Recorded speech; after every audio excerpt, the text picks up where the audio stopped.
Hello, hello, hello. Welcome to the Benefit Roast. We are back again. It seems like it's been forever, but it's only been 2 weeks. I cannot wait to hear what Rodger's going to share with us today. I know he gave me a little preview earlier today. It is great information, the kind of information that you really need looking forward. So we're going to get right to it. But first, let me explain. If you don't know, Rodger Bayne has been doing benefit design since the 80s, and he is the premier expert on self-funding in this country.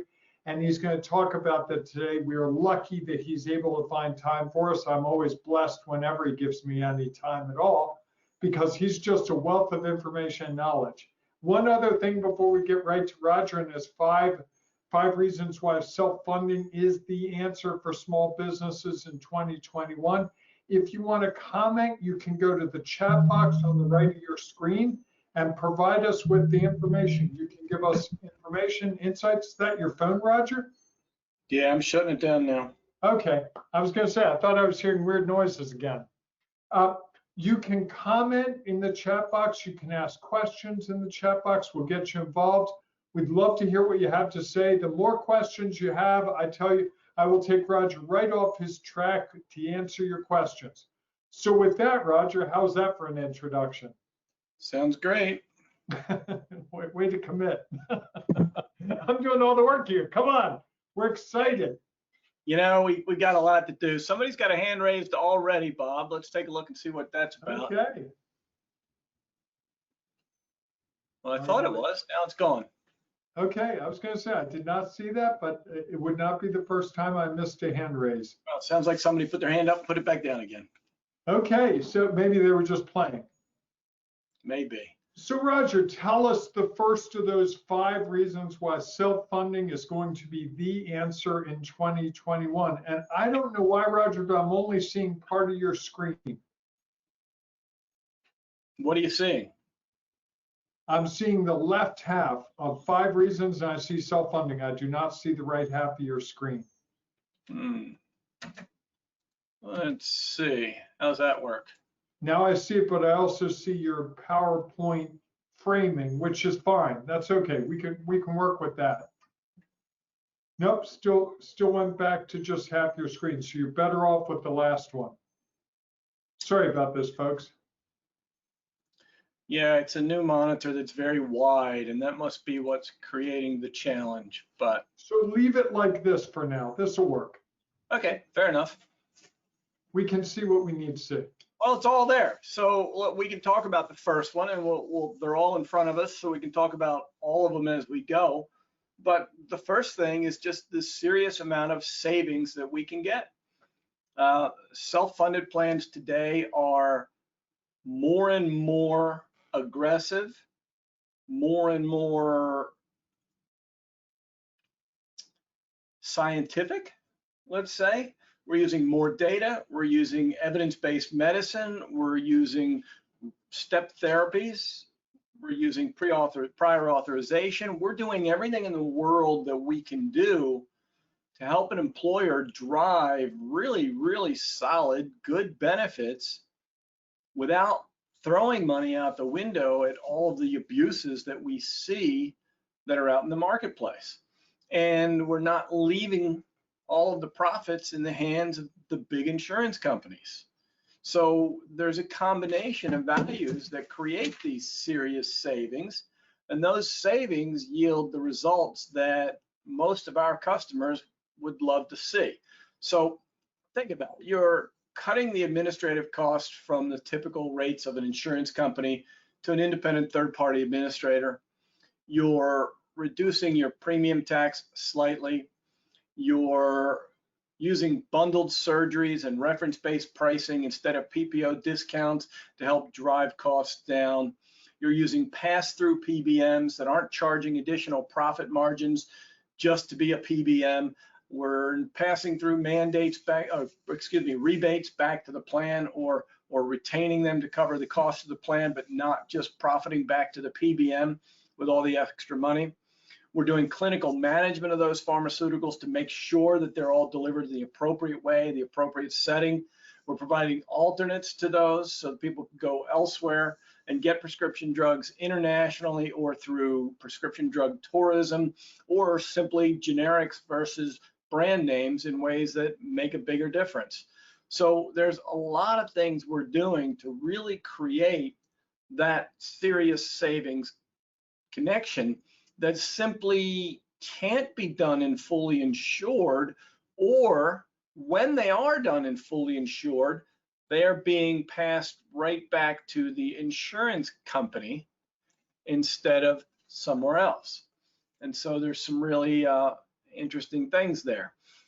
We've got one question on screen, Bob, about the access to international prescription drugs. And the reality is that it's illegal for an employer under the FDA guidelines to go out and purchase prescription drugs from a source outside of the country, or from a pharmacy to do that. But the FDA has created a very specific non-enforcement policy for individuals purchasing prescription drugs for their own benefit, for their own use. And so it's become a pretty common practice for companies to allow their employees, if they choose to do so, to purchase those prescriptions internationally. So we provide some counseling and some support for them to do that, and that's exactly what we do. And it works out extremely well. But it's not just that. That's a small piece of the drug savings. The other piece is proper utilization of manufacturers' assistance programs, the coupon programs, and of course, even medical tourism, which is completely within the realm of doing these things successfully. So there's a lot that can be done. So thank you for your question, Fran. That was very good. I'm sorry, Roger, I got kicked off. We apparently had a power surge here, so I apologize. I missed that whole segment. I'm sure I'll catch it later in the replay. Well, they say everything is surging again, so we just have to be careful of that. That's it. Did you talk at all about the fact that COVID and the effects of COVID are actually going to make self-funding even more attractive going forward? Well, that's kind of an item 3, and we'll touch on that then. But before we touch on that, let's move to the innovation element of it, because it kind of leads us in that direction. When I talk about innovation, I'm talking about health plans taking a more active role in the whole medical spend picture.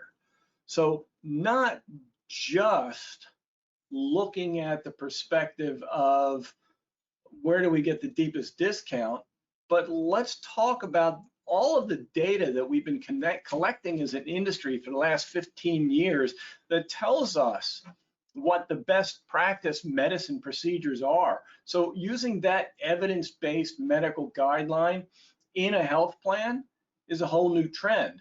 And when you take that evidence-based medical practice into a health line and attach it to patient incentives, so member incentives, so they can look at that and say, look, if I'm going to adhere to the medical practice guidelines, my healthcare is free. If I don't adhere to those medical guidelines, I'm going to pay a deductible and coinsurance like I have for years and that I hate. Right? So we encourage everybody to get on board. So you have that innovation, you have medical tourism, you have RX tourism, you have all of the things that go in that. And then you go the next step and you start talking about paying hospitals a different way. And we've talked about reference-based pricing in many of our different programs. So you have that element of innovation. And then if you go further than that, you start talking about bundled surgeries and cash payments, and even direct primary care. So there are so many different things that we can do and we can respond with in the self-funded world that the fully insured world takes years to get on track. They've got to build all these things. They've got to go get filed approvals on other policies, and they historically don't want to do it in small segments, right? So they want to build it for the whole country or for big regions and whatever, where in the world of self-funding, we can have an employer, a single employer that says, Roger, this is what we want to do and we want to get this in place now. So we go build it and we do it. And self-funded allows you to do that, unlike the fully insured marketplace. So innovation is unfettered in self-funded for the most part, as compared to the fully insured world, which is really held back from that. And you can combine that to a whole lot of other things, but that's a big part of it. Roger, I guess that innovation is really been sparked by what's going on in the national politics. Do you anticipate that innovation continuing regardless of where the presidential politics takes us? Yeah, I don't expect any significant changes in healthcare law in 2021. I mean, and that's our subject matter today. If you're asking me to look at 23, 24, and 25, well, then presidential election this year might have something to do with that. So it depends on the outcome and where we go, a health plan, country-wise, the whole works. So that political floor plan can make a lot of difference, but I don't see anything that can make a difference in 2021 benefits. I mean, I would be absolutely stunned and blown away if anybody could make any significant change that fast. Roger, Friend's got another question, I believe. Did you see your question? Can Yeah, your I figured system we'd come back to that later. It's really, yeah, I figured we'd come back to that. Sorry. It's really a procedural question. It's not really about the subject matter today, so I figured we'd get back to that one. Then why don't you move to number 3? Well, number 3 is all about that responsiveness, and it kind of ties in to both of those points before that. But now let's talk about it even more pertinently. You know, one of the things in a self-funded plan that is really important is knowing what to do at time of crisis and being able to make a difference at time of crisis. We have a few different case studies or just cases that we've gone through that we've seen some pretty significant advantages and things go on. One of them was a group that was in the restaurant industry, had to shut down because of COVID and used claim savings from their last contract, and we paid those savings out early, out of contract, even before the runoff period was out, to allow the employer to use that to cover fixed costs and claims going forward this year. Actually, they used it to cover any claims that might have happened, and we deferred the payment on the fixed costs, so it was probably about a 6-week period where the employer didn't have to put anything out of pocket for his health plan. And then he started over instead of the fully insured world where you could have a deferral of payment, but ultimately you had to catch up to all 2 or 3 months worth of premium. And we've had cases where we were able to completely upend that scenario and get the employer that time frame with some cash padded that really allowed them to do other things. And in fact, I think there was a little more surplus that they may have been able to use for other business expenses during that time. So there's a lot of different things that are going on in these scenarios that make a lot of difference. Most self-funded plans have minimums in their contract. You know, you've got a minimum aggregate. So if you enroll 100 employees this year and you drop to 50, you still have to pay for, you know, the claims exposure on 80 if the claims happen. Doesn't really trigger in very often, but during a time like this COVID crisis with mass layoffs, a lot of people were afraid and scared about that going forward. And so we created an option to buy that away and get rid of that minimum. So we did that in a period of a few weeks, Bob, where in the fully, and for existing people in their existing contracts, when they go and renew those, they can layer it right in. And you just don't see that type of responsiveness in the big giant insurance company world. It's way too difficult for them. So remember, self-funded is every client is a world of their own. Now, that's not to say we're going to go out and customize plans for 5 employees, but when you build in that small group arena and we can customize for that, then guess what? Those 5 life groups are able to take advantage of that customization and those new responsive features that we build into the plans. So there's a lot of really cool things going on that during what could have been some of the most difficult times for some companies, their self-funded plan became one really significant advantage. So we allowed employers to extend furloughs for employees, extend layoffs for employees, maintain their eligibility, jump back on the plan without new enrollments, without new applications, without new paperwork, a whole lot of great things that just make things so much easier. And it's not always that easy to do the same thing in contracts that are filed with the state and regulated by state regulators, insurance contracts. So there's a lot more to go on there. And that kind of leads us into the whole flexibility issue. You know, I got a question this morning from a broker on the other side of the country that said, can we add chiropractic to our plan? And I said, well, we don't typically, excuse me, not chiropractic, acupuncture. So we don't typically cover acupuncture, and that's because a lot of the world still doesn't completely buy into the advocacy of that, or the efficacy of that. So it's not usually covered. But if you have an employer that wants to add acupuncture to a self-funded plan, they know it's going to be a little bit of an additional cost, and if they're willing to incur that cost, it's easily added. And frankly, it can be added in two ways. You can add it to the self-funded contract and go pay an insurance rate for it, or you can add it as a health reimbursement arrangement on top of their self-funded contract, where it's minimal expense except the cost of the acupuncture. And so you're not paying insurance, you're not paying premium tax, you're not paying any of that stuff. And in fact, we'd likely get the administrator to throw the cost of administering it back into the program for free. So all you're covering is the cost of the acupuncture minus what the employee's co-payments should be or you want them to be. So there's just a wealth of flexibility in what we do as compared to the rest of the world. And that's just one minute example of the hundreds of types of things that we can do in a self-funded plan. And that's really, really important. Well, and it also suggests, Rodger, that you're having more of a discussion at the front end with an employer about what their issues are, what they want, what they believe in, and what they're trying to accomplish, which with a fully insured plan, you've got to follow their rules and you've got to fit into their boxes. With self-funding, it sounds like there's a whole lot of more options, and that if someone else has built it, say it's an employer with 200 employees, an employer with 5 employees could possibly benefit from that construction. Well, that's right. And one of the interesting things, Bob, you know, kind of what you were leading to in that conversation, years ago, we represented an insurance company that created a self-funded plan that they called the ownership plan. And they called it the ownership plan because every employer owned their own health plan. Well, that's what self-funded is, and that's what it does. Now, when you own your own health plan, just like when you own your own business, that means you can do a lot more things. It doesn't mean it's infinite. It doesn't mean you don't have to have everybody on board with it. You can own your own business and still not go to the bank and tell them you need more money.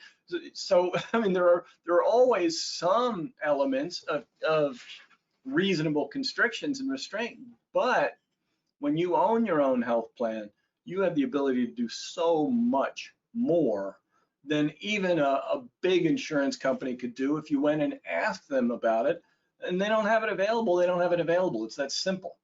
You know, so there's so many different things that come really into play. If you want to take advantage of self-funding, it's incredible. Now, Rodger, you brought up the whole idea of owning your own health insurance plan, your own health benefits. That scares a lot of employers. That's a lot of reason why brokers say, no, I don't want to go there. Can you just explain why that is ownership technically, but it's not like you're writing a check for the full amount? Yeah, well, I mean, the reality is that, and I've used this example or this illustration before, but I'll use it again because it gets to the point. In the fully insured world, you're purchasing a contract on behalf of your employees where the insurance company makes the promise to pay benefits to your employees. End of discussion, no more worries. In the self-funded world, you're not just taking on the responsibility to pay claims and leaving everything else as is. What you're doing is you're promising to pay your employees their benefits, but then you buy insurance to protect you. So you own your plan, you buy liability insurance in essence, just like for your company, you buy liability insurance. When you own your health plan, you buy insurance called stop loss insurance. It protects you beyond any budget limitations. So you can design your plan, you can build your plan. Again, back to responsiveness and flexibility. You can buy the level of exposure that is appropriate for you and only that level of exposure. You don't have to go anywhere beyond your means, and you go from that direction. So by doing so, not only are you owning your own plan, but you're completely protecting the cost of that plan with stop loss insurance. But the insurance is a much smaller piece of the whole. It's not like paying for health insurance anyway. And so you've got savings on several different levels there. So it works out really well. Great, thank you.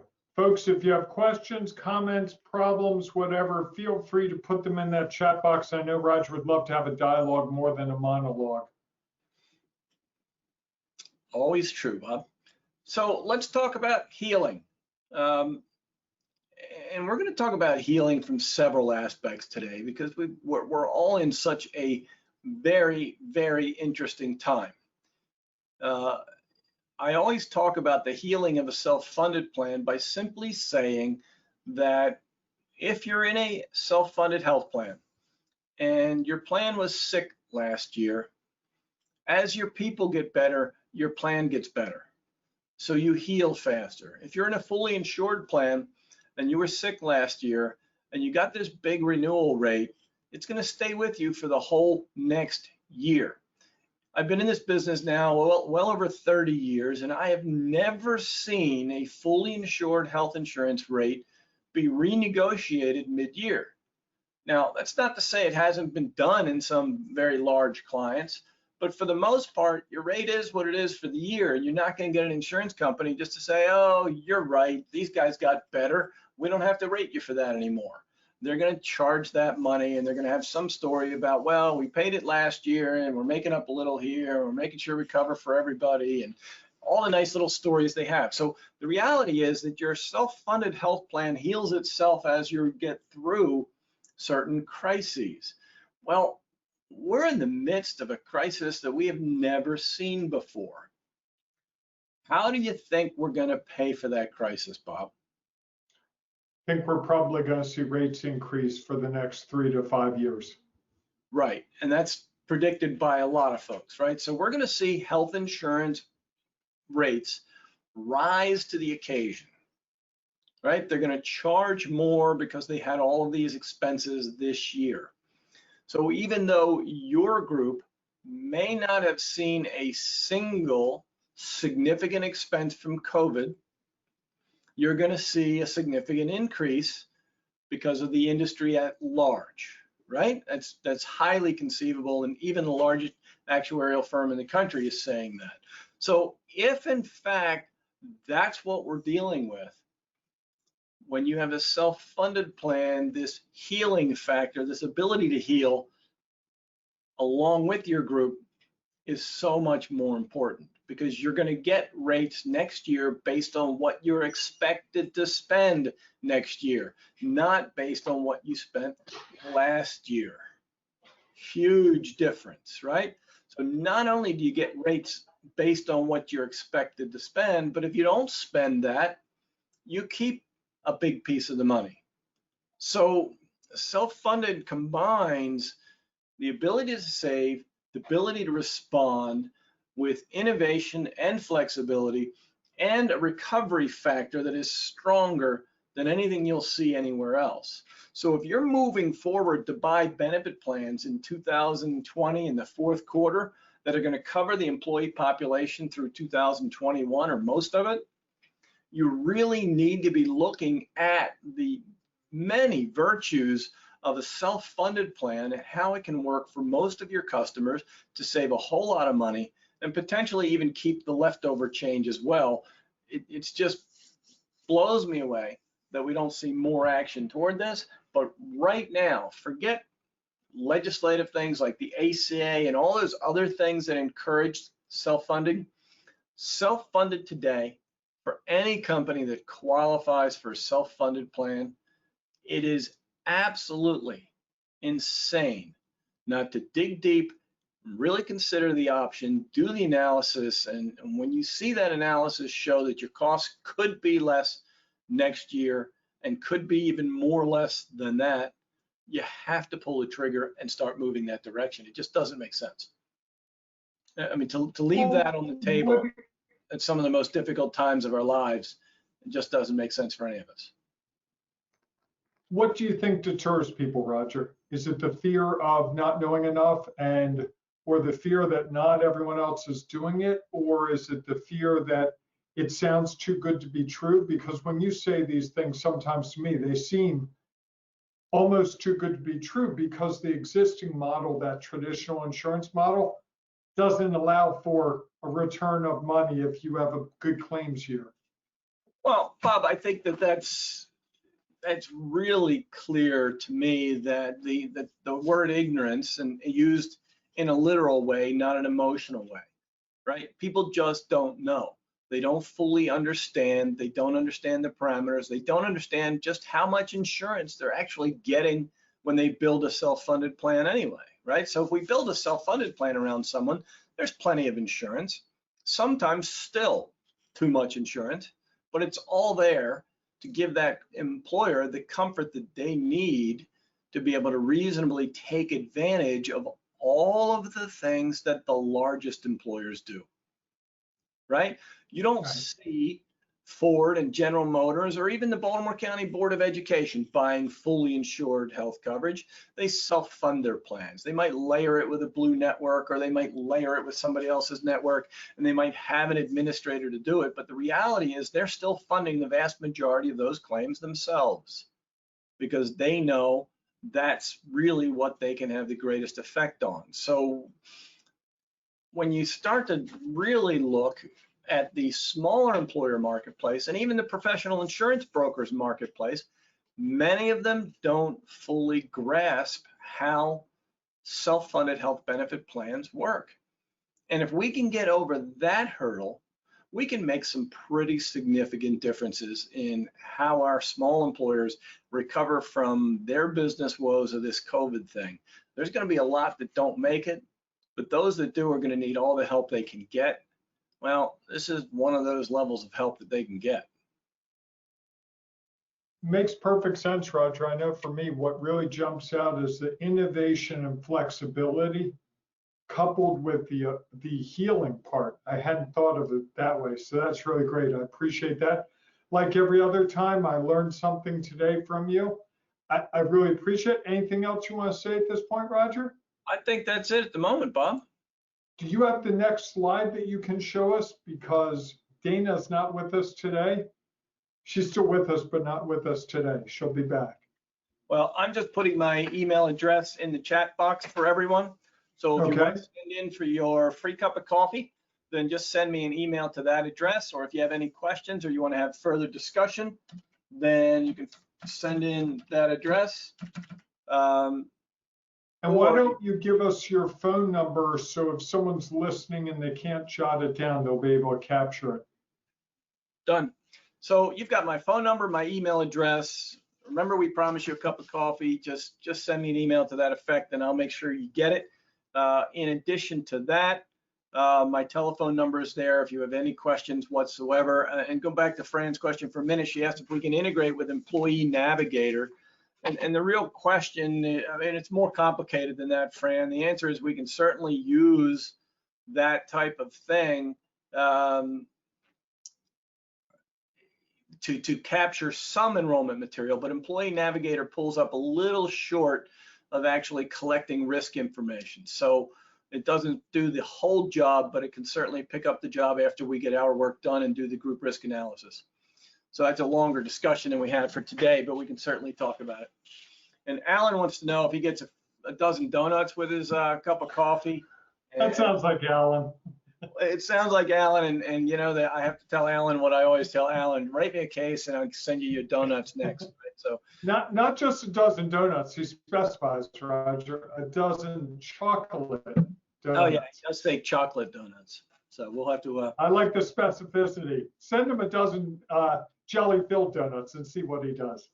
Yeah, well, Alan, we'll make it even better. We'll get you. You just write a bunch of lives for me, and we'll take you down to the Fractured Prune in Ocean City and go out on the boat afterwards. So.